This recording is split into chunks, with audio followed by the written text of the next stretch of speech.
ঈদের নামাজ পড়ার সঠিক নিয়ম। ঈদের নামাজে যাওয়ার আগে অবশ্যই আমার এই ভিডিওটি দেখবেন, ইনশাআল্লাহ ঈদের নামাজ নিয়ে আপনার কোনো পেস লাগবে না।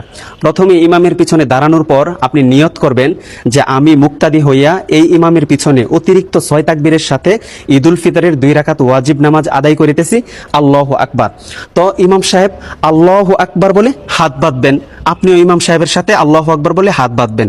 তারপর ইমাম সানা পড়বেন, সানা পড়ার পর অতিরিক্ত 3টা তাকবীর দিবেন, আল্লাহু আকবার বলবেন, হাত ছেড়ে দিবেন।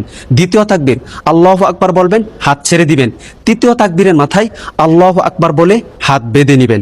তারপরে ইমাম সাহেব সূরা ফাতিহা এবং অন্য আরো একটি সূরা মিলিয়ে রুকু সিজদা কমপ্লিট করে দ্বিতীয় রাকাতের জন্য দাঁড়াবেন। দ্বিতীয় রাকাতে দাঁড়ানোর পর ইমাম সাহেব প্রথমে সূরা ফাতিহা এবং অন্য আরো একটি সূরা মিলাবেন। সূরা মিলানোর পর রুকুতে যাওয়ার পূর্বে অতিরিক্ত আরো 3টা তাকবীর দিবেন।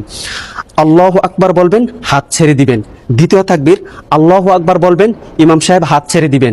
তৃতীয় তাকবীর আল্লাহু আকবার বলবেন, হাত ছেড়ে দিবেন। চতুর্থ তাকবীরের মাথায় ইমাম সাহেব আল্লাহু আকবার বলে ডাইরেক্ট রুকুতে চলে যাবেন। রুকু সিজদা কমপ্লিট করে ডানে বামে সালাম ফিরিয়ে নামাজ শেষ করে দিবেন। ইনশাআল্লাহ আপনাদের নামাজ সহি হয়ে যাবে। আর এই ভিডিওটি সর্বোচ্চ শেয়ার করে দিবেন যেন সকল মানুষ ঈদের নামাজটি শিখতে পারে ইনশাআল্লাহ।